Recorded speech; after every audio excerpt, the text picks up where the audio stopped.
Hello students, ਅੱਜ ਆਪਾਂ botany ਦੇ ਸੈਕਸ਼ਨ ਬੀ ਦੇ ਵਿੱਚੋਂ 4th ਪਾਰਟ ਪੜ੍ਹਾਂਗੇ।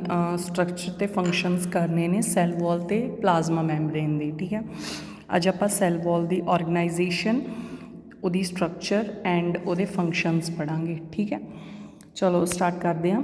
ਸਭ ਤੋਂ ਪਹਿਲਾਂ ਸੈੱਲ ਵਾਲ ਕੀ ਹੁੰਦੀ ਹੈ? ਸੈੱਲ ਵਾਲ ਹੈ ਕਹਿੰਦੀ ਜਿਹੜੀ ਪ੍ਰੋਕੈਰੀਓਟਸ ਜਿਹੜੇ ਹੋ ਗਏ, ਚਾਹੇ ਯੂਕੈਰੀਓਟਸ ਹੋ ਗਏ, ਉਹਨਾਂ ਦੇ ਉੱਤੇ ਕਵਰਿੰਗ ਹੁੰਦੀ ਹੈ ਇੱਕ। ਠੀਕ ਹੈ, ਸੈੱਲ ਮੈਂਬਰੇਨ ਵੀ ਕਹਿੰਦੇ ਨੇ, ਪਲਾਜ਼ਮਾ ਮੈਂਬਰੇਨ ਵੀ ਕਹਿੰਦੇ ਨੇ। ਠੀਕ ਹੈ, ਕਈ ਵਾਰ ਹੁੰਦਾ ਹੈ ਕਿ ਜਿਵੇਂ ਪਲਾਂਟ ਸੈੱਲਸ ਨੇ ਜਾਂ ਬੈਕਟੀਰੀਆਜ਼ ਜਾਂ ਫੰਜਾਈਜ਼ ਵਗੈਰਾ ਹੋ ਗਏ, ਪਲਾਂਟ ਸੈੱਲਸ ਦੇ ਵਿੱਚ ਇਹਨਾਂ ਦੇ ਵਿੱਚ ਇੱਕ ਐਡੀਸ਼ਨਲ ਲੇਅਰ ਵੀ ਹੁੰਦੀ ਹੈ। ਆਊਟਰ ਪਲਾਜ਼ਮਾ ਮੈਂਬਰੇਨ ਤੋਂ ਉੱਪਰ ਇੱਕ ਐਡੀਸ਼ਨਲ ਲੇਅਰ ਹੁੰਦੀ ਹੈ ਜਿਹਨੂੰ ਆਪਾਂ ਸੈੱਲ ਵਾਲ ਵੀ ਕਹਿ ਦਿੰਦੇ ਹਾਂ। ਠੀਕ ਹੈ, ਇਹ ਐਨੀਮਲ ਸੈੱਲਸ ਦੇ ਵਿੱਚ ਨਹੀਂ ਹੁੰਦੀ।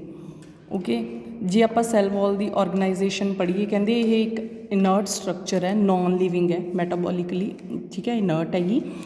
ਓਕੇ, ਤਾਂ ਇਹਨੂੰ ਆਪਾਂ ਸੈੱਲ ਵਾਲ ਕਹਿੰਦੇ ਹਾਂ। ਫਸਟ ਟਾਈਮ ਇਹਨੂੰ ਰੋਬਰਟ ਹੁਕ ਨੇ ਓਬਜ਼ਰਵ ਕੀਤਾ ਸੀ। ਇੱਕ ਥਿਨ ਸਲਾਈਸ ਲਈ ਸੀ ਉਹਨੇ 1665 ਦੇ ਵਿੱਚ। ਠੀਕ ਹੈ, ਇਹ ਬਹੁਤ ਸਾਰੇ ਸੈੱਲਸ ਦੇ ਵਿੱਚ ਮਿਲਦੀ ਹੈ। ਕਹਿੰਦੇ ਸੈੱਲ ਵਾਲ ਦੇ ਅੰਦਰ ਵੀ ਕੁਛ ਦੋ ਤਰ੍ਹਾਂ ਦੀ, ਬੇਸਿਕਲੀ 2 ਟਾਈਪਸ ਦੀਆਂ ਸੈੱਲ ਵਾਲਸ ਹੁੰਦੇ ਨੇ। ਇੱਕ ਪ੍ਰਾਇਮਰੀ ਵੀ ਹੁੰਦੀ ਹੈ, ਇੱਕ ਸੈਕੰਡਰੀ ਹੁੰਦੀ ਹੈ। ਠੀਕ ਹੈ, ਜਿਹੜੀ ਪ੍ਰਾਇਮਰੀ ਹੁੰਦੀ ਹੈ ਉਹ ਇਨੀਸ਼ੀਅਲ ਸਟੇਜ ਦੇ ਵਿੱਚ ਹੁੰਦੀ ਹੈ, ਬਟ ਜਦੋਂ ਗਰੋਥ ਹੁੰਦੀ ਜਾਂਦੀ ਹੈ ਫਿਰ ਸੈਕੰਡਰੀ ਸੈੱਲ ਵਾਲ ਵੀ ਹੋ ਜਾਂਦੀ ਹੈ। ਠੀਕ ਹੈ, ਪ੍ਰਾਇਮਰੀ ਸੈੱਲ ਵਾਲ ਇਨੀਸ਼ੀਅਲ ਸਟੇਜਿਸ 'ਤੇ ਹੁੰਦੀ ਹੈ ਅਤੇ ਇਹਦੇ ਉਸ ਤੋਂ ਬਾਅਦ ਇਹ ਮਿਡਲ ਲੈਮੇਲਾ ਦੇ ਇਨਸਾਈਡ ਹੁੰਦੀ ਹੈ ਅਤੇ ਪਲਾਜ਼ਮਾ ਮੈਂਬਰੇਨ ਦੇ ਆਊਟਸਾਈਡ ਹੁੰਦੀ ਹੈ। ਉਹ ਆਪਾਂ ਨੇ ਦੇਖਿਆ ਹੀ ਹੈ ਕਿ ਸੈੱਲ ਵਾਲ ਹੈ ਜਿਹੜੀ ਉਹ ਪਲਾਜ਼ਮਾ ਮੈਂਬਰੇਨ ਦੇ ਆਊਟਸਾਈਡ ਹੁੰਦੀ ਹੈ।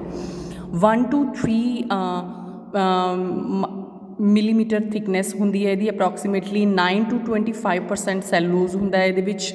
25 to 50% ਹੈਮੀ ਸੈਲੂਲੋਜ਼ ਹੁੰਦਾ ਹੈ। 10 to 35% ਪੈਕਟਿਕ ਸਬਸਟਾਂਸਿਸ ਹੁੰਦੇ ਨੇ। 10% ਪ੍ਰੋਟੀਨਸ ਹੁੰਦੇ ਹੈ। ਓਕੇ, ਜਿਹੜਾ ਸੈਲੂਲੋਜ਼ ਹੈ ਕਹਿੰਦੇ ਉਹ ਮਾਈਕਰੋਫਾਈਬਰਲਸ ਦੀ ਫੋਰਮ ਦੇ ਵਿੱਚ ਪ੍ਰੈਜੈਂਟ ਹੁੰਦਾ ਹੈ। ਠੀਕ ਹੈ, ਹਰੇਕ ਮਾਈਕਰੋਫਾਈਬਰਲ ਕਹਿੰਦੇ 0.25 ਮਾਈਕਰੋਮੀਟਰ ਵਾਈਡ ਹੁੰਦਾ ਆ ਐਂਡ 1 ਮਾਈਕਰੋਮੀਟਰ ਲੈਂਥ ਦੇ ਵਿੱਚ ਹੁੰਦਾ ਹੈ। ਇਹ ਇਹਦੀ ਸਟਰਕਚਰ ਦਿੱਤੀ ਹੋਈ ਹੈ। ਇਹਦੇ ਵਿੱਚ ਦਿੱਤੇ ਹੋਏ ਨੇ ਮਾਈਕਰੋਫਾਈਬਰਲਸ ਕੀ ਹੁੰਦੇ ਨੇ, ਫਾਈਬਰਲਸ ਕੀ ਹੁੰਦੇ ਨੇ। ਇਹ ਸੈੱਲ ਵਾਲ ਦੱਸਿਆ ਹੋਇਆ ਵੀ ਇਹਦੇ ਅੰਦਰ ਇਹ ਵਾਲੀਆਂ ਅੱਗੇ ਸਟਰਕਚਰਸ ਨੇ, ਸੈਲੂਲੋਜ਼ ਚੇਨਸ ਬਣਦੀਆਂ ਨੇ, ਗਲੂਕੋਜ਼ ਯੂਨਿਟਸ ਹੁੰਦੇ ਨੇ। ਠੀਕ ਹੈ, ਇਹ ਅੱਗੇ ਉਹਦੀ ਸਟਰਕਚਰ ਦਿੱਤੀ ਹੋਈ ਹੈ। ਓਕੇ, ਇਹਦੇ ਵਿੱਚ ਦੱਸਿਆ ਹੋਇਆ ਕਿ ਮਾਈਕਰੋਫਾਈਬਰਲਸ ਦੇ ਵਿੱਚ 20 ਮਾਈਸਲਸ ਹੁੰਦੇ ਨੇ। ਫਿਰ ਉਹ ਮਾਈਸਲਸ ਅੱਗੇ ਕ੍ਰਿਸਟਲਾਈਨ ਸਟਰਕਚਰ ਬਣਾਉਂਦੇ ਹੈ। ਓਕੇ, ਜਿੱਦਾਂ ਇਹ ਮਾਈਕਰੋਫਾਈਬਰਲਸ ਦੇ ਵਿੱਚ ਅੱਗੇ ਮੇਸਲਸ ਹੋ ਗਏ, ਇਹ ਕ੍ਰਿਸਟਲਾਈਨ ਸਟਰਕਚਰ ਬਣਾਉਂਦੇ ਹੈ। ਠੀਕ ਹੈ, ਉਸ ਤੋਂ ਬਾਅਦ ਨੈਕਸਟ ਈਚ ਮੇਸਲਸ ਦੇ ਵਿੱਚ ਕਹਿੰਦੇ 100 ਸੈਲੂਲੋਜ਼ ਚੇਨਸ ਹੁੰਦੀਆਂ ਨੇ। ਠੀਕ ਹੈ, ਉਹ ਸੈਲੂਲੋਜ਼ ਇੱਕ ਲੌਂਗ ਚੇਨ ਹੁੰਦੀ ਹੈ ਅਪਰੋਕਸੀਮੇਟਲੀ। ਉਹਦੇ ਵਿੱਚ ਗਲੂਕੋਜ਼ ਯੂਨਿਟਸ ਹੁੰਦੇ ਨੇ ਕੁਛ 1000 to 3000 ਗਲੂਕੋਜ਼ ਯੂਨਿਟਸ ਹੁੰਦੇ ਹੈ। ਓਕੇ, ਇਹ ਸਾਰਾ ਦੱਸਿਆ ਹੋਇਆ ਕਿ ਇਹਦੀ ਸਟਰਕਚਰ ਕਿੱਦਾਂ ਦੀ ਹੁੰਦੀ ਹੈ। ਨੈਕਸਟ ਕਿ ਕੈਮੀਕਲ ਸਬਸਟਾਂਸਿਸ, ਜੇ ਆਪਾਂ ਸੈਲੂਲੋਜ਼ ਤੋਂ ਅਲੱਗ ਤੋਂ ਦੇਖੀਏ ਕਿ ਹੋਰ ਕਿਹੜੇ ਕੈਮੀਕਲ ਸਬਸਟਾਂਸਿਸ ਹੁੰਦੇ ਆ। ਹੈਮੀ ਸੈਲੂਲੋਜ਼ ਹੁੰਦੇ ਆ, ਪੈਕਟਿਕ ਸਬਸਟਾਂਸਿਸ ਹੁੰਦੇ ਆ, ਕੁਛ ਪ੍ਰੋਟੀਨਸ ਹੁੰਦੇ ਆ। ਠੀਕ ਹੈ, ਮੈਟ੍ਰਿਕਸ ਹੁੰਦਾ ਜਿਹੜਾ ਕਿ ਵਾਟਰ ਦੇ ਨਾਲ ਫਿਲਡ ਹੁੰਦਾ ਹੈ। ਕੁਛ ਸਮ ਸਿਲਿਕਾ, ਕੈਲਸ਼ੀਅਮ, ਕੁਛ ਇਨਆਰਗੈਨਿਕ ਸਾਲਟਸ ਵਗੈਰਾ, ਇਹ ਸਾਰਾ ਕੁਛ ਪ੍ਰੈਜੈਂਟ ਹੁੰਦਾ ਹੈ। ਠੀਕ ਹੈ, ਮੇਨ ਫੰਕਸ਼ਨ ਜਿਹੜਾ ਪ੍ਰਾਇਮਰੀ ਸੈੱਲ ਵਾਲ ਦਾ ਉਹ ਕੀ ਹੈ? ਸਟਰੈਂਥ ਪ੍ਰੋਵਾਈਡ ਕਰਨਾ, ਮਕੈਨੀਕਲ ਸਪੋਰਟ ਪ੍ਰੋਵਾਈਡ ਕਰਨਾ, ਜਾਂ ਫਿਰ ਪ੍ਰੋਟੈਕਸ਼ਨ, ਪ੍ਰੋਟੋਪਲਾਸਟ ਨੂੰ ਪ੍ਰੋਟੈਕਸ਼ਨ ਦੇਣੀ। ਇਹ ਪੋਰਸ ਹੁੰਦੀ ਹੈ, ਪਰਮੀਏਬਲ ਮੈਂਬਰੇਨ ਹੁੰਦੀ ਹੈ ਕਿ ਕੁਛ ਸੋਲਵੈਂਟ ਸਲਿਊਟ ਪਾਰਟੀਕਲਸ ਇਹਦੇ ਵਿੱਚੋਂ ਦੀ ਪਾਸ ਕਰ ਸਕਦੇ ਨੇ। ਜਿਹੜੇ ਵੀ ਇਹਦੇ ਵਿੱਚ ਪੋਰਸ ਹੁੰਦੇ ਨੇ, ਮਤਲਬ ਆਪਾਂ ਨੇ ਪੜ੍ਹਿਆ ਵੀ ਇਹ ਪਰਮੀਏਬਲ ਹੁੰਦੀ ਹੈ। ਜਿਹੜੇ ਵੀ ਇਹਦੇ ਵਿੱਚ ਪੋਰਸ ਹੁੰਦੇ ਨੇ ਉਹ ਪੋਰਸ ਦਾ ਡਾਇਆਮੀਟਰ ਹੁੰਦਾ 3.5 to 5.2 ਨੈਨੋਮੀਟਰ। ਠੀਕ ਹੈ, ਨੈਕਸਟ ਇਜ਼ ਇਹ ਸੀ primary cell wall. Next is secondary cell wall. Secondary cell wall ਜਿਹੜੀ ਹੈ ਉਹਦੀ ਸਟਰਕਚਰ ਉਹ ਮੋਸਟਲੀ ਕਹਿੰਦੇ ਜਦੋਂ ਸੈੱਲ ਮੈਚਿਓਰ ਹੋ ਜਾਂਦਾ ਉਦੋਂ ਹੀ ਆਉਂਦੀ ਹੈ। ਠੀਕ ਹੈ, ਇਹਦੇ ਵਿੱਚ ਵੀ ਬਹੁਤ ਸਾਰੀਆਂ ਲੇਅਰਸ ਹੁੰਦੀਆਂ ਨੇ। ਠੀਕ ਹੈ, ਮਤਲਬ ਜਿਵੇਂ ਹੁਣ ਇਹਦੇ ਵਿੱਚ ਦੱਸਿਆ ਹੋਇਆ ਆਪਾਂ ਨੂੰ secondary outer layer, middle layer, inner layer. ਠੀਕ ਹੈ, ਪਹਿਲਾਂ ਪ੍ਰਾਇਮਰੀ ਵਾਲ ਹੁੰਦੀ ਹੈ, ਫਿਰ ਜਿਹੜੀ ਸੈਕੰਡਰੀ ਵਾਲ ਹੁੰਦੀ ਹੈ ਉਹਦੇ ਵਿੱਚ outer layer, middle layer, inner layer. ਠੀਕ ਹੈ, ਇਹਦੇ ਵਿੱਚ ਵੀ ਜੇ ਆਪਾਂ ਕੰਪੋਜੀਸ਼ਨ ਦੇਖੀਏ ਸਕੈਂਡਰੀ ਸੈੱਲ ਵਾਲ ਦੀ, ਸਕੈਂਡਰੀ ਸੈੱਲ ਵਾਲ ਦੀ ਕੰਪੋਜੀਸ਼ਨ ਦੇ ਵਿੱਚ ਕਹਿੰਦੇ ਸੈਲੂਲੋਜ਼ ਹੁੰਦਾ, ਲਿਗਨਿਨ ਹੁੰਦਾ, ਸੁਬਰਿਨ ਹੁੰਦਾ, ਕੁਛ ਪੈਕਟਿਨ ਹੁੰਦੇ ਨੇ, ਹੈਮੀ ਸੈਲੂਲੋਜ਼ ਹੁੰਦਾ, ਫੈਟਸ ਹੁੰਦੇ ਨੇ, ਵੈਕਸਿਸ ਹੁੰਦੀਆਂ ਨੇ, ਠੀਕ ਹੈ।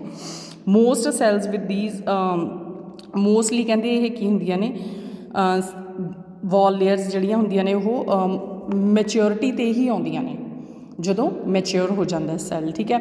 ਜਿਹੜੇ ਇਹ ਜ਼ੋਨਸ ਮੈਂ ਤੁਹਾਨੂੰ ਕਿਹਾ ਵੀ ਇਨਰ ਸੈੱਲ ਦੇ ਮੇਰੇ ਇਹ ਜ਼ੋਨਸ ਨੇ, ਇਹਨਾਂ ਨੂੰ ਇਹ ਜ਼ੋਨਸ ਨੂੰ ਨੇਮ ਵੀ ਦਿੱਤਾ ਗਿਆ S1 S2 S3, ਮਤਲਬ secondary wall 1, secondary wall 2, secondary wall 3, ਜਾਂ ਆਪਾਂ outer layer, middle layer, inner layer ਵੀ ਕਹਿ ਸਕਦੇ ਹਾਂ, ਠੀਕ ਹੈ।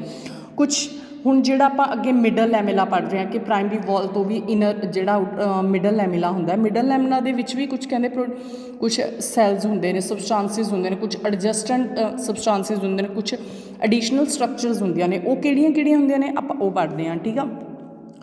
ਮਿਡਲ ਲੈਮਿਲਾ ਦੇ ਵਿੱਚ ਵੀ ਕੈਲਸ਼ੀਅਮ ਹੁੰਦਾ, ਮੈਗਨੀਸ਼ੀਅਮ ਪੈਕਟੇਟ ਹੁੰਦਾ ਹੈ, ਕੁਛ ਹੈ ਨਾ, ਇਹ ਦੱਸਿਆ ਹੋਇਆ ਵੀ ਜਿਹੜੀਆਂ ਵੀ ਐਡਜਸਟੈਂਟ ਸੈਲਸ ਹੁੰਦੇ ਨੇ ਉਹ ਰੀਜਨ ਦੇ ਵਿੱਚ ਕਹਿੰਦੇ ਇਹ ਹੁੰਦੇ ਹੈ। ਨੈਕਸਟ ਉਸ ਤੋਂ ਬਾਅਦ ਜੇ ਆਪਾਂ ਐਡੀਸ਼ਨਲ ਸਟਰਕਚਰਸ ਪੜ੍ਹੀਏ, ਇਹਦੇ ਵਿੱਚ ਇੱਕ ਸਟਰਕਚਰ ਆਉਂਦੀ ਹੈ ਪਿਟਸ, ਇੱਕ ਹੁੰਦਾ ਪਲਾਜ਼ਮੋਡੈਸਮੇਟਾ, ਠੀਕ ਹੈ। ਜਿਹੜੇ ਪਿਟਸ ਹੁੰਦੇ ਨੇ, ਦਾ formation of secondary wall is not uniform, ਇਹ ਮਤਲਬ ਕਹਿੰਦੇ ਜਿਹੜੀ ਸੈੱਲ ਵਾਲ ਹੁੰਦੀ ਹੈ ਉਹ ਯੂਨੀਫਾਰਮ ਨਹੀਂ ਹੁੰਦੀ, ਉਹ ਕਿਤੇ ਕਿਤੇ ਜਾ ਕੇ ਉਹਦੇ 'ਚ ਥੋੜ੍ਹੀ ਜਿਹੀ ਸਪੇਸ ਬਣੀ ਹੁੰਦੀ ਹੈ, ਠੀਕ ਹੈ, ਜਿਹਨੂੰ ਆਪਾਂ ਪਿਟਸ ਕਹਿ ਦਿੰਦੇ ਹਾਂ। ਉੱਥੇ ਸਕੈਂਡਰੀ ਵਾਲ ਹੁੰਦੀ ਹੀ ਨਹੀਂ, ਪ੍ਰਾਇਮਰੀ ਵਾਲ ਦੇ ਉੱਤੇ ਡਿਪੋਜ਼ਿਟਡ ਹੁੰਦੀ ਨਹੀਂ, ਠੀਕ ਹੈ, ਉਹਨੂੰ ਆਪਾਂ ਪਿਟਸ ਕਹਿ ਦਿੰਦੇ ਹਾਂ। The pits in the walls of the adjacent cells are often opposite to each other, ਠੀਕ ਹੈ। ਮਤਲਬ ਇਹ ਮੋਸਟਲੀ ਆ ਦੇਖੋ ਜਿਵੇਂ ਆਪਾਂ ਨੂੰ ਸੈੱਲ ਵਾਲ ਦੇ ਵਿੱਚ ਦੱਸਿਆ ਹੋਇਆ, ਠੀਕ ਹੈ, ਇਹ ਪ੍ਰਾਇਮਰੀ ਸੈੱਲ ਵਾਲ ਹੈ, ਠੀਕ ਹੈ। ਇਹ ਪਿਟਸ ਬਣੇ ਹੋਏ ਨੇ, ਪਿਟਸ ਬਣੇ ਹੋਣਗੇ ਇੱਧਰ, ਠੀਕ ਹੈ, these are pits, okay. Next is ਇਹ ਵੀ ਪਰਮੀਏਬਲ ਹੁੰਦੇ ਨੇ ਪਿਟਸ ਜਿਹੜੇ ਹੁੰਦੇ ਨੇ, ਕੁਛ ਪਾਸੇਜ, ਕੁਛ ਮਟੀਰੀਅਲਸ ਦੀ ਪਾਸੇਜ ਅਲਾਓ ਕਰਦੇ ਨੇ ਇਹ, ਠੀਕ ਹੈ। ਮੋਸਟਲੀ ਕਹਿੰਦੇ ਜਿਮਨੋਸਪਰਮਸ ਦੇ ਵਿੱਚ ਜਿਹੜਾ ਸਕੈਂਡਰੀ ਵਾਲ ਦੇ ਵਿੱਚ ਇਹ ਪਿਟਸ ਹੁੰਦੇ ਨੇ, ਇਹਨਾਂ ਨੂੰ ਬਾਰਡਰਡ ਪਿਟਸ ਕਿਹਾ ਜਾਂਦਾ ਹੈ, ਠੀਕ ਹੈ, ਕਿਉਂਕਿ ਇਹਦੇ ਉੱਤੇ ਕਹਿੰਦੇ ਕੁਛ ਮਤਲਬ ਇਹ ਕੁਛ ਮਟੀਰੀਅਲ ਲੱਗਿਆ ਹੁੰਦਾ, ਓਵਰ ਹੈਂਗਸ ਦ ਪਿਟਸ, ਕੁਛ ਉਹ ਮਟੀਰੀਅਲ ਉੱਪਰ ਲੱਗਿਆ ਹੁੰਦਾ, ਇਸ ਕਰਕੇ ਇਹਨੂੰ ਬਾਰਡਰਡ ਪਿਟਸ ਕਿਹਾ ਜਾਂਦਾ। ਨੈਕਸਟ ਐਡੀਸ਼ਨਲ ਸਟਰਕਚਰ ਕੀ ਹੈ, ਪਲਾਜ਼ਮੋਡੈਸਮੇਟਾ ਕਹਿੰਦੇ ਇਹ ਕੀ ਹੈਗੀ, ਇਹ ਵੀ ਇੱਕ ਤਰ੍ਹਾਂ ਨਾਲ ਉਹੀ ਹੈ ਕਿ ਜਿਹੜੀ ਸੈੱਲ ਵਾਲ ਹੈ ਉਹ ਯੂਨੀਫਾਰਮ ਨਹੀਂ ਹੁੰਦੀ, ਰੈਗੂਲਰ ਨਹੀਂ ਹੁੰਦੀ, ਠੀਕ ਹੈ। ਤਾਂ ਉਹਦੇ ਵਿੱਚ ਕਹਿੰਦੇ ਜਿੱਥੇ ਜਿੱਥੇ ਜਾ ਕੇ ਸਮੋਲ ਪੋਰਸ ਆ ਜਾਂਦੀਆਂ ਨੇ, ਉਹ ਸਮੋਲ ਪੋਰਸ ਕਹਿੰਦੇ ਜਿਵੇਂ ਛੋਟੀਆਂ ਪੋਰਸ ਆ ਜਾਂਦੀਆਂ ਨੇ, ਜਿਹੜੀਆਂ ਹੈ ਨਾ ਜਗ੍ਹਾਵਾਂ ਆ ਜਾਂਦੀਆਂ ਨੇ, ਠੀਕ ਹੈ, ਉੱਥੇ ਜਾ ਕੇ ਸਕੈਂਡਰੀ ਵਾਲ ਨੂੰ ਜਿਹੜੀ ਚੀਜ਼ ਫਿਲ ਕਰਦੀ ਹੈ ਦੈਟ ਇਜ਼ ਪਲਾਜ਼ਮੋਡੈਸਮੇਟਾ, ਠੀਕ ਹੈ। ਇਹ ਕੰਟੀਨਿਊਸ਼ਨ ਪ੍ਰੋਵਾਈਡ ਕਰਦੀ ਹੈ, ਠੀਕ ਹੈ। ਪਲਾਜ਼ਮੋਡੈਸਮੇਟਾ ਕਹਿੰਦੇ ਐਂਡੋਪਲਾਜ਼ਮਿਕ ਰੈਟੀਕਲਮ ਦੇ ਨਾਲ ਵੀ ਕੰਟੀਨਿਊਸ ਹੁੰਦੀਆਂ ਨੇ, ਠੀਕ ਹੈ, ਉੱਥੇ ਵੀ ਹੁੰਦੀਆਂ ਨੇ, ਤਾਂ ਇਹ ਚੀਜ਼ ਦੱਸੀ ਹੋਈ ਹੈ। ਨੈਕਸਟ ਜੇ ਆਪਾਂ ਕੈਮੀਕਲ ਕੰਪੋਜੀਸ਼ਨ ਪੜ੍ਹੀਏ, ਸੈੱਲ ਵਾਲ ਦੀ ਕੈਮੀਕਲ ਕੰਪੋਜੀਸ਼ਨ ਕੀ ਹੁੰਦੀ ਹੈ। ਕੈਮੀਕਲ ਕੰਪੋਜੀਸ਼ਨ ਮਤਲਬ ਆਪਾਂ ਪੜ੍ਹਨਾ ਕਿ ਸੈੱਲ ਵਾਲ ਦੇ ਵਿੱਚ ਕਹਿੰਦੇ ਕਿਹੜੇ ਕੰਪੋਨੈਂਟਸ ਹੁੰਦੇ ਨੇ। ਸਭ ਤੋਂ ਪਹਿਲਾਂ ਸੈਲੂਲੋਜ਼ ਕੀ ਹੁੰਦਾ, ਇੱਕ ਆਪਾਂ ਨੂੰ ਪਤਾ ਪੋਲੀਸਕਲੈਰਾਈਡ ਹੈ, ਲੌਂਗ ਚੇਨ ਹੁੰਦੀ ਹੈ ਇਹ ਗਲੂਕੋਜ਼ ਯੂਨਿਟਸ ਦੀ, ਠੀਕ ਹੈ, ਅਬਾਊਟ 6000 ਗਲੂਕੋਜ਼ ਯੂਨਿਟਸ ਨੇ ਜਿਹੜੇ ਉਹ ਇਹਦੇ 'ਤੇ ਹੁੰਦੇ ਨੇ। ਹੈਮੀਸੈਲੂਲੋਜ਼ ਹੁੰਦਾ, ਇਹ ਬ੍ਰਾਂਚਡ ਪੋਲੀਸੈਕਰਾਈਡਸ ਹੁੰਦੇ ਨੇ, ਠੀਕ ਹੈ, ਪੈਕਟਿਨਸ ਹੁੰਦੇ ਨੇ, ਠੀਕ ਹੈ, ਇਹ ਵੀ ਪੋਲੀਸੈਕਰਾਈਡਸ ਨੇ ਇੱਕ ਤਰ੍ਹਾਂ ਨਾਲ। ਨੈਕਸਟ ਇਜ਼ ਇਹਦੇ 'ਚ ਪ੍ਰੋਟੀਨਸ ਵੀ ਹੁੰਦੇ ਨੇ, ਠੀਕ ਹੈ, ਪ੍ਰੋਟੀਨਸ ਨੇ ਥਰੂ ਉਸ ਤੋਂ ਬਾਅਦ ਨੈਕਸਟ ਵਾਟਰ ਕੰਟੈਂਟ ਵੀ ਹੁੰਦਾ। ਵਾਟਰ ਕੰਟੈਂਟ ਐਟਲੀਸਟ ਇਹਨਾਂ ਨੇ ਦੱਸਿਆ ਵੀ 60% to 70% ਮਾਸ ਹੈ ਜਿਹੜਾ ਉਹ ਵਾਟਰ ਦੇ ਕਾਰਨ ਹੀ ਹੁੰਦਾ ਇਹਦਾ, ਠੀਕ ਹੈ। ਉਸ ਤੋਂ ਬਾਅਦ ਕੁਛ ਡਿਪੋਜੀਸ਼ਨਸ ਹੁੰਦੀਆਂ ਨੇ ਜਿਵੇਂ ਲਿਗਨਿਨ ਹੋ ਗਈ, ਕਿਊਟਿਨ ਹੋ ਗਈ, ਸੁਬਰਿਨ। ਇਹ ਮੋਸਟਲੀ ਜਿਹੜੀ ਲਿਗਨਿਨ, ਕਿਊਟਿਨ ਅਤੇ ਸੁਬਰਿਨ ਹੈ ਇਹ ਫੈਟਸ ਹੀ ਹੁੰਦੇ ਨੇ ਇੱਕ ਤਰ੍ਹਾਂ ਨਾਲ, ਠੀਕ ਹੈ, ਓਕੇ। ਅਤੇ ਇਹ ਮਤਲਬ ਇਹ ਸੈੱਲ ਵਾਲ ਦੀ ਕੰਪੋਜੀਸ਼ਨਸ ਨੇ ਵੀ ਸੈੱਲ ਵਾਲ ਦੇ ਅੰਦਰ ਆਪਾਂ ਨੂੰ ਇਹ ਚੀਜ਼ਾਂ ਮਿਲਦੀਆਂ ਨੇ, ਇਹ ਕੰਪੋਨੈਂਟਸ ਮਿਲਦੇ ਨੇ। ਉਸ ਤੋਂ ਬਾਅਦ ਮੇਨ ਸਭ ਤੋਂ ਇੰਪੋਰਟੈਂਟ ਥਿੰਗ ਕਿ ਸੈੱਲ ਵਾਲ ਦਾ ਫੰਕਸ਼ਨ ਕੀ ਹੈ। ਸੈੱਲ ਵਾਲ ਇੱਕ ਰਿਜਿਡ ਚੀਜ਼ ਹੁੰਦੀ ਹੈ, ਇਹ ਹਮੇਸ਼ਾ ਸ਼ੇਪ ਪ੍ਰੋਵਾਈਡ ਕਰਦੀ ਹੈ, ਮੇਨਟੇਨ ਕਰਕੇ ਰੱਖਦੀ ਹੈ ਸੈੱਲ ਦੀ ਸ਼ੇਪ ਨੂੰ, ਪ੍ਰੋਟੈਕਟ ਕਰਦੀ ਹੈ ਸੈੱਲ ਨੂੰ, ਕੋਈ ਮਕੈਨੀਕਲ ਇੰਜਰੀ ਨਾ ਹੋ ਜਾਏ, ਕੋਈ ਹਾਰਮਫੁਲ ਕੈਮੀਕਲ ਉਹਦੇ ਅੰਦਰ ਨਾ ਚਲ ਜੇ, ਕੋਈ ਪੈਥੋਜਨ ਅਟੈਕ ਨਾ ਕਰਦੇ ਲਾਈਕ ਬੈਕਟੀਰੀਆ, ਵਾਇਰਸਿਸ ਵਗੈਰਾ, ਠੀਕ ਹੈ। ਮਕੈਨੀਕਲ ਸਪੋਰਟ ਪਲਾਂਟ ਔਰਗਨਸ ਨੂੰ ਪ੍ਰੋਵਾਈਡ ਕਰਦੀ ਹੈ, ਕਿਉਂਕਿ ਆਪਾਂ ਪੜ੍ਹਦੇ ਹਾਂ ਨਾ ਕਿ ਇਹ ਪਲਾਂਟ ਸੈਲਸ ਦੇ ਵਿੱਚ ਹੀ ਹੁੰਦੀ ਹੈ ਸੈੱਲ ਵਾਲ, ਠੀਕ ਹੈ। ਤਾਂ ਉਸ ਚੀਜ਼ ਨੂੰ ਜਿਵੇਂ ਉਸ ਤੋਂ ਬਾਅਦ ਪ੍ਰੋਪਰ ਪੋਜੀਸ਼ਨਸ ਦੇ ਵਿੱਚ ਰਹਿਣ ਪਲਾਂਟ ਆਰਗਨਸ, ਠੀਕ ਹੈ। ਕੁਛ ਜਿਵੇਂ ਏਰੀਅਲ ਪਾਰਟਸ ਕਹਿ ਸਕਦੇ ਵੀ ਜਿਹੜੇ ਬਾਹਰਲੇ ਪਾਰਟਸ ਹੁੰਦੇ ਨੇ ਜਿਵੇਂ ਲੀਵਸ ਵਗੈਰਾ ਆਪਾਂ ਨੂੰ ਦਿਸਦੇ ਨੇ ਕਿ ਉਹ ਪ੍ਰੋਪਰ ਇਰੈਕਟ ਰਹਿਣ, ਠੀਕ ਹੈ। ਉਸ ਤੋਂ ਬਾਅਦ ਇਟ ਅਲਾਊਜ਼ ਮਟੀਰੀਅਲਸ, ਇਹੀ ਅਲਾਓ ਕਰਦੀ ਹੈ ਕਿ ਸੈੱਲ ਦੇ ਅੰਦਰ ਬਾਹਰ ਕਿਹੜਾ ਮਟੀਰੀਅਲ ਜਾ ਰਿਹਾ ਉਹਨਾਂ ਮਟੀਰੀਅਲਸ ਨੂੰ ਅਲਾਓ ਕਰਦੀ ਹੈ, ਠੀਕ ਹੈ। ਕੁਛ ਇੰਜ਼ਾਈਮੈਟਿਕ ਐਕਟੀਵਿਟੀਜ਼ ਨੇ ਜਿਹੜੀਆਂ ਉਹ ਸੈੱਲ ਵਾਲ ਦੇ ਅੰਦਰ ਹੀ ਹੁੰਦੀਆਂ ਨੇ, ਠੀਕ ਹੈ, ਤਾਂ ਜਿਹੜੀਆਂ ਮੈਟਾਬੋਲਿਜ਼ਮ ਦੇ ਨਾਲ ਹੁੰਦੀਆਂ ਨੇ, ਓਕੇ।